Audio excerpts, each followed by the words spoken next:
Hi all, a new day and new stories from Ocean Story. Just listen to this story. I am 31 years old and proudly stand at the helm of my own coffee shop, not just as the owner, but as the soul of this place, who breathed life and warmth into its walls. My higher education, although not directly applicable in my current professional life, serves as an invisible foundation on which my dream has taken hold. Without relying on my parents for financial support, I gained financial independence through an inheritance from my great-grandfather, which I turned into the foundation of my wealth by purchasing a cafe. This place became not only a source of income for me, but also an opportunity to create a corner where every employee and visitor feels a part of something bigger, a place free from the daily hustle and demands. My life was filled with new colors when I met her, a woman who became my discovery and mystery at the same time. She, a banking professional, possesses not only outward beauty but also a deep intelligence that can outshine even my education. Her wisdom and understanding of my life choices seemed to know no bounds, until one day she expressed doubts about my future, raising the question of whether I really aspired to something greater or whether my passion for the world of coffee was something that was preventing me from reaching my full potential. My family, while wealthy, has always been frugal and non-public when it comes to finances. Money has never been a topic of discussion. We have not sought ostentatious wealth, and none of us have had to choose between work and education in pursuit of material things. This was our sense of freedom, the ability to live our lives as we saw fit, not subject to societal pressures or stereotypes about success and wealth. Truth be told, my younger brother always had his dreams in the clouds, joking about buying a villa when his trust fund came into his hands. He envisioned himself lying in bed, surrounded by the care of sturdy women who would ride him in kayaks just so he wouldn't suffer a bed sore. And so, with a teaching degree, he found his happiness in his role as an elementary school teacher, filling his days with meaning and the joy of interacting with children. My love story, in turn, took an unexpected turn when my girlfriend decided to leave me, not seeing herself as the sole breadwinner of our future family. I accepted her decision with understanding, not trying to hold her back, realizing that each of us may be destined to find our happiness elsewhere. A year and a half later, fate smiled on me again when I met her, the woman who became my light in the coffee shop where I worked. She, a law student who came to her studies after years of military service, turned out to be my perfect soulmate.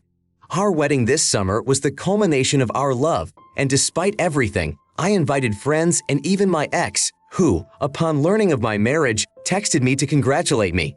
She asked if I had registered myself somewhere for wedding gifts, and I replied that I appreciated her well wishes, but suggested that if she wanted to give something, she should make a donation to a charity in our name, as we didn't need material things. She insisted that I overcome my pride and accept the gift as a token of friendship. This gesture, filled with genuine sentiment and respect for the past, reminded me that even an ended relationship can leave behind a warm trail of memories and respect. I told her that we would be happy and grateful for any gift she saw fit to give us. To my surprise, she reached out to my friends to inquire about our wedding registry and then wrote to me expressing her bewilderment and disappointment, calling the registry ridiculous and accusing me of greed for requesting such expensive items. I hastened to explain that my mom was responsible for putting together the registry and suggested that if she still wanted to donate something, she simply contribute to one of the listed gifts. Not a week later, she showed up at the cafe holding printouts of some of the items on the registry. Asking for a private conversation, I made time for this conversation. Sitting in front of me, she showed screenshots of my wedding registry, where most of the expensive gifts were already marked as purchased. Puzzled, she asked who was purchasing all these gifts. I replied that it was friends and family contributing generously to our happiness.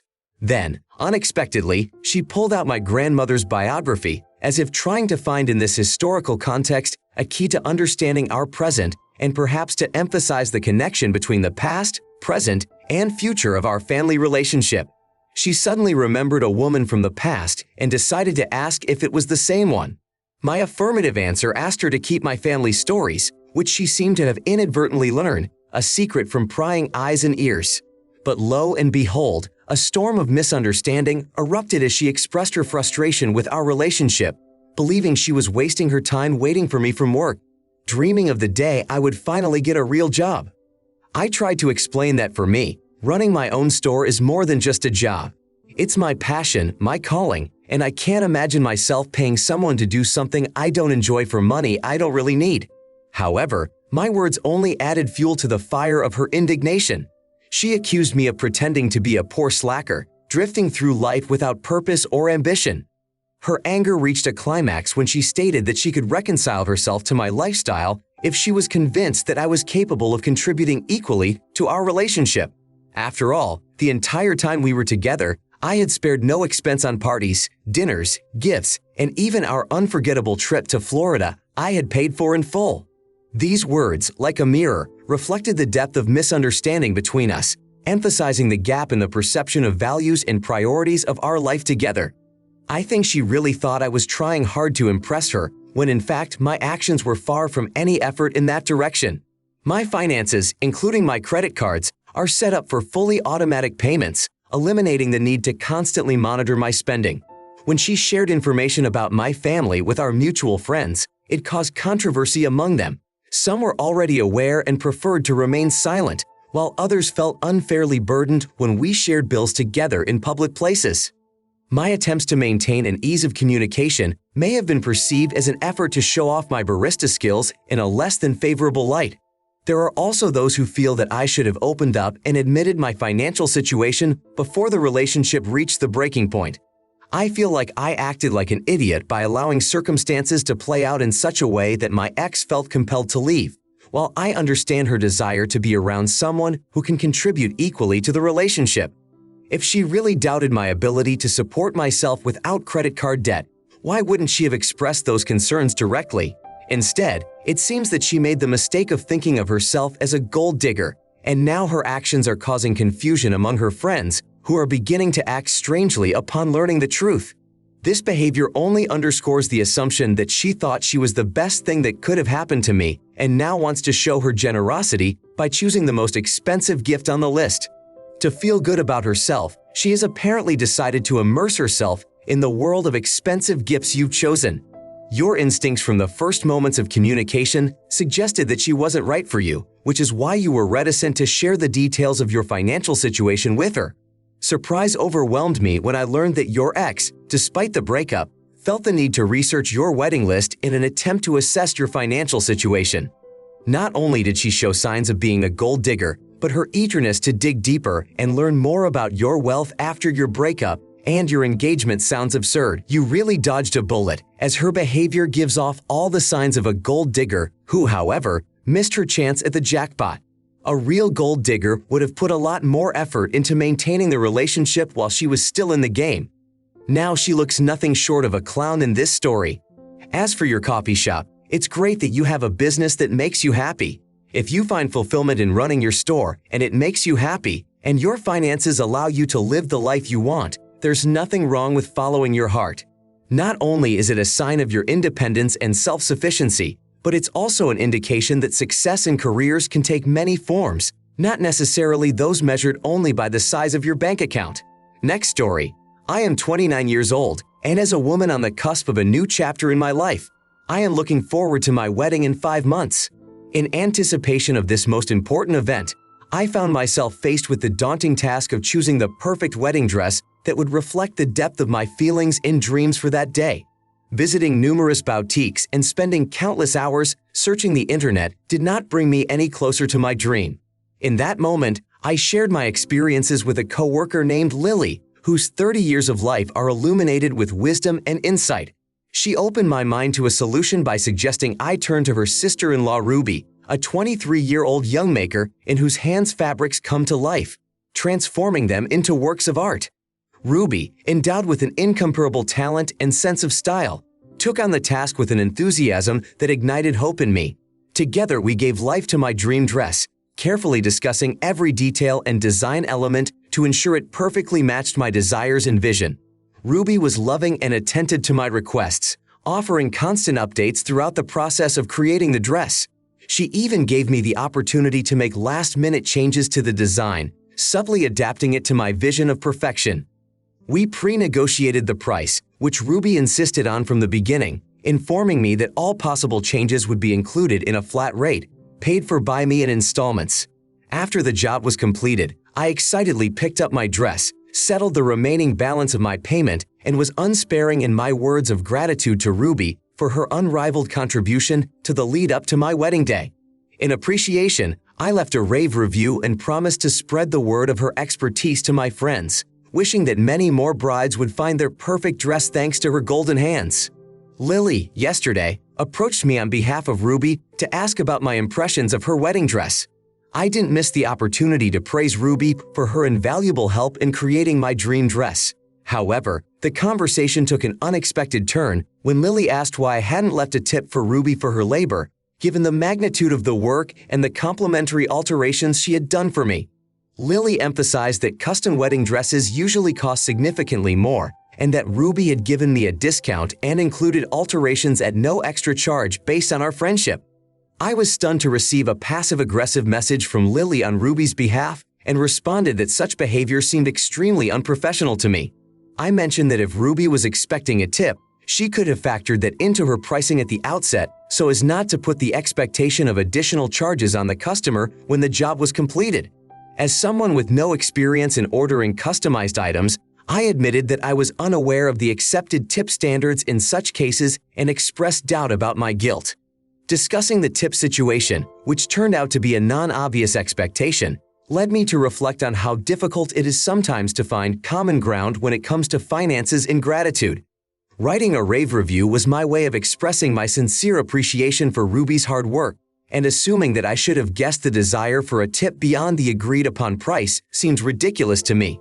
This situation emphasizes how important it is to discuss all aspects of cooperation in advance to avoid misunderstandings and maintain good relations, especially when it comes to such a significant event as a wedding. You agreed on a price, and she delivered you an exceptional custom-made dress without suggesting an additional tip for her work.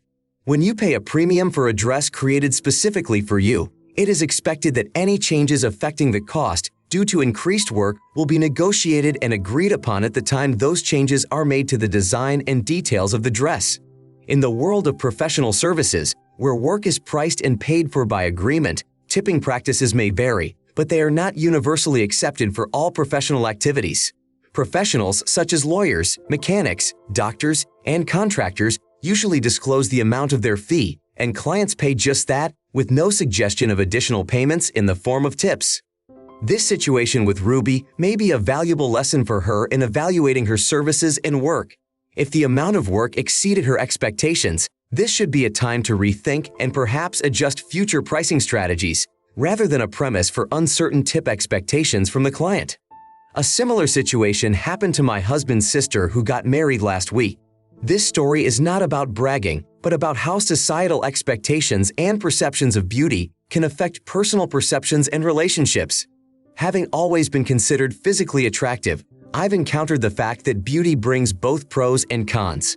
During my high school years, this posed a challenge because I was perceived through the lens of stereotypes associated with the cheerleader image, which did not always match my true nature.